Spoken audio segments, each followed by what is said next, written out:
Buckle up, because what just exploded inside that Manhattan courtroom could bring down an entire empire. The walls are finally crumbling around hip-hop's most untouchable mogul. And no, it wasn't a scandalous celebrity tweet or another grainy video clip.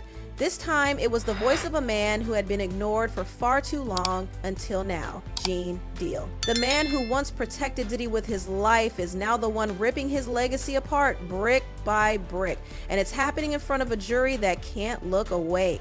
This isn't just some testimony. This is the collapse of Diddy's entire defense. And oh honey, it all started with a tape. Gene Deal, Diddy's longtime bodyguard, has been screaming the truth for years.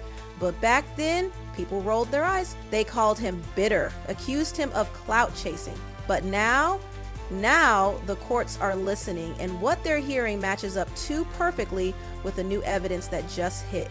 We're talking video footage, eyewitness testimony, and details so chilling, jurors reportedly went pale. On day 7 of Diddy's trial, one of Deal's claims was confirmed on video, and let's just say Diddy's hands weren't the only thing shaking. His entire empire is trembling. Let's get into it.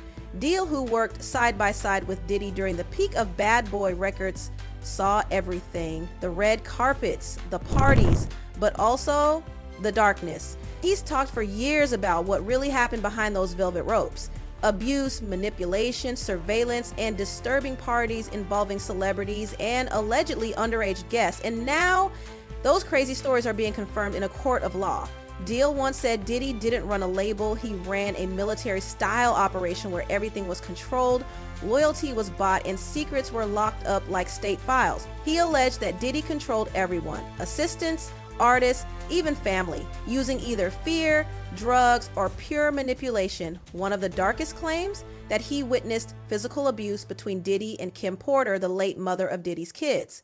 "I saw things I'll never forget," Deal confessed, "and I kept my mouth shut for too long." Well, not anymore. Suddenly, witnesses in court are describing the exact same scenes Deal spoke about for years.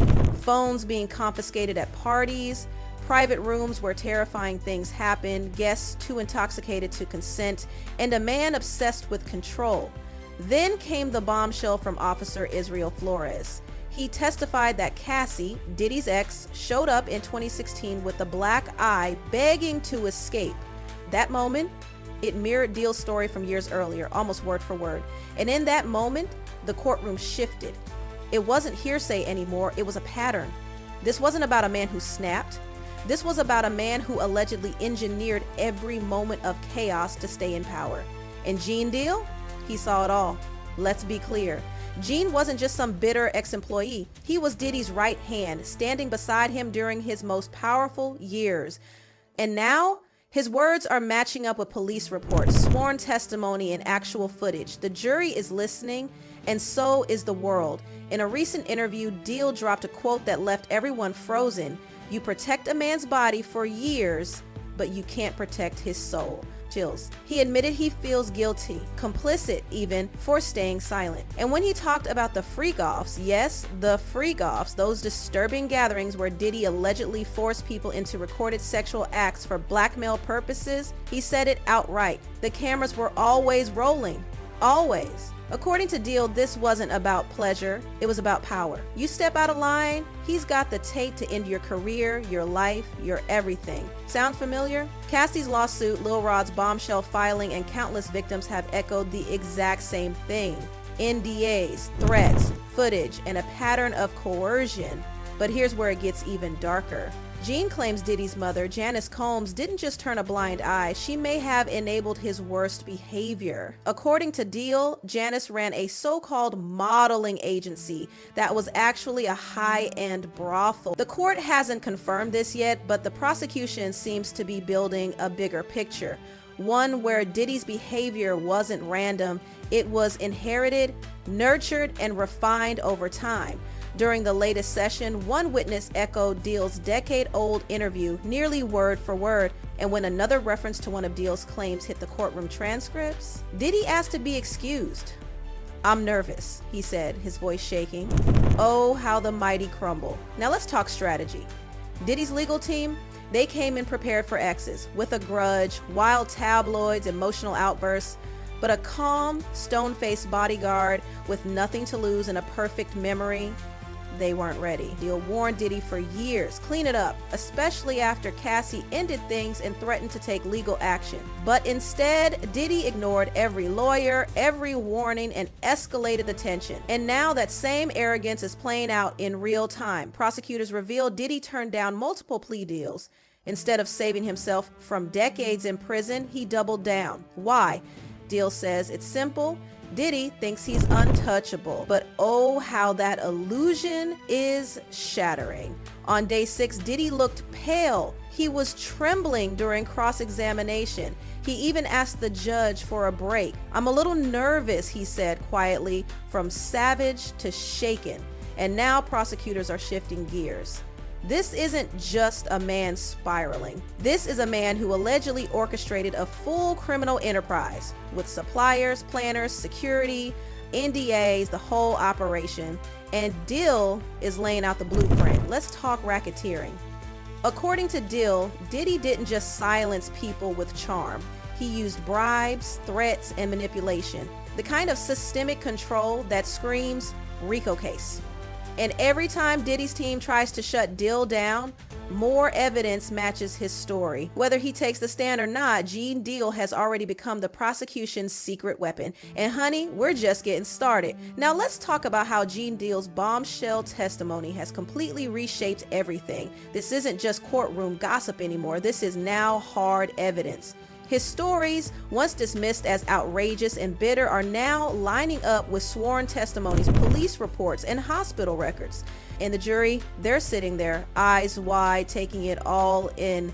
Remember when Deal said that Kim Porter, Diddy's late partner and the mother of 3 of his children, slashed his wrist in self-defense during a violent altercation? At the time, people scoffed.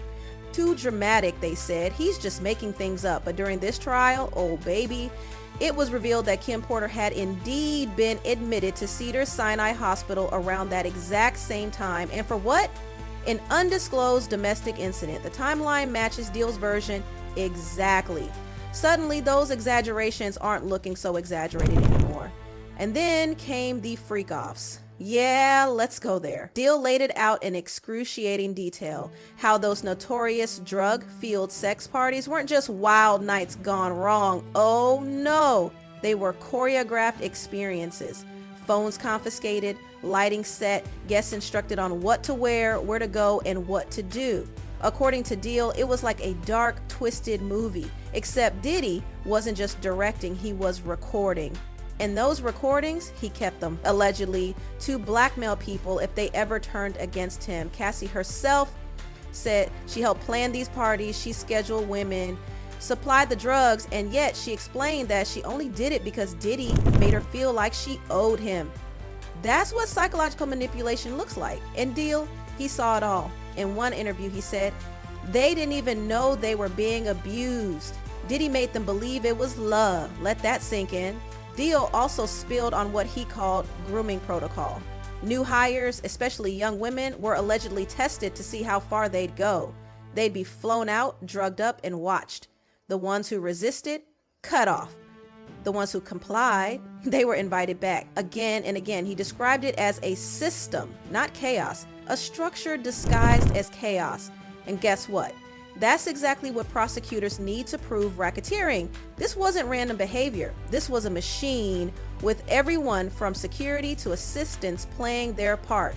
Deal also recalled an incident where a woman threatened to expose a drug overdose involving a rising artist. 1 week later, he was on a private jet to Paris with a non-disclosure agreement and an envelope full of cash. Y'all, this is mafia level stuff, and the receipts are piling up. Prosecutors have already submitted photos and metadata from security cameras in Diddy's homes. Some images allegedly show women being led into private rooms, just like Deal described.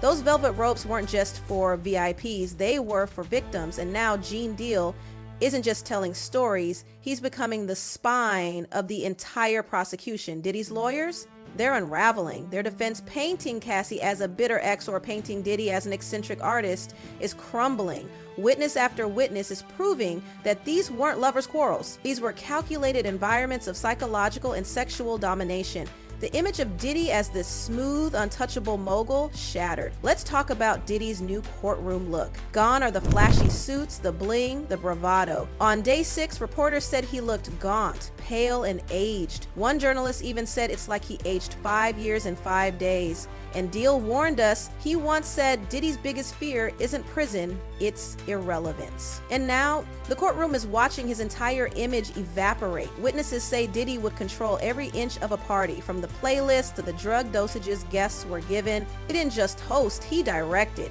One damning piece of audio played in court reportedly showed Diddy ordering a woman into a private room. When the judge asked if he needed a break, he shook his head, but his eyes kept darting to his lawyers like a deer in headlights. And then came the whisper, "I'm shaking." The jury noticed they saw a man once celebrated as a king, now reduced to a ghost of himself. And it's not just Gene Deal blowing this open. Let's not forget the $30 million 0 cents payout to Cassie. Diddy's former lawyer Benjamin Brafman reportedly advised him to settle early for $10 million 0 cents. But Diddy panicked and paid 3 times that. Why? Because he knew what was coming. Brafman dipped shortly after, and insiders now say Diddy's legal team is in chaos, some pushing for a plea deal, others wanting to fight. But with Deal's revelations now matching real-world evidence, fighting might be the worst mistake of his life. And the names? Oh honey, the names. Gene Deal didn't just talk about parties. He named people, big names, celebrities, employees, collaborators. People he says were at the freak-offs, people he saw being groomed, people who turned away when things got dark. And now, prosecutors are digging deep. Insiders say subpoenas have already been drafted. Allegedly, ex-members of Danity Kane, like Don Richard and Aubrey O'Day, may be called to testify. Both have publicly accused Diddy of emotional abuse and manipulation. If they hit the stand, that Cassie's just bitter defense is done. Then there's the matter of Diddy's sons. Christian Combs, allegedly linked to a sexual assault incident on a yacht in 2024. Justin Combs, detained during the 2024 mansion raid. No charges yet, but if either gets called to testify, it could be catastrophic. Deal has hinted that the family was way more involved than anyone realized. And here's the big one, Janice Combs, Diddy's mother. Deal claims she wasn't just enabling, she may have taught Diddy how to control people, allegedly running that modeling agency turned brothel. If even a piece of that is true, this trial could morph into a multi-generational RICO case. Because this isn't just about Diddy anymore. This is about a system built on power, fear, and silence. And now it's collapsing. Sean Diddy, Combs once stood on top of the world. From Bad Boy Records to Ciroc Vodka to Revolt TV, he was the king of cool, of control, of charisma. But now, that image is being shredded in federal court. People once whispered in shadows, now they're testifying under oath. Over 60 lawsuits since 2023 have emerged, and guess what they have in common? Silence. Bought or forced. But that silence, it's over. Gene Deal, once ignored, once silence, has become the loudest voice in the room. The man who used to protect Diddy is now exposing him layer by layer. And this time, the world is watching. The jury is watching. And Diddy, he's watching the empire he built on secrecy, control, and silence go up in flames minute by minute with the people he trusted most striking the match.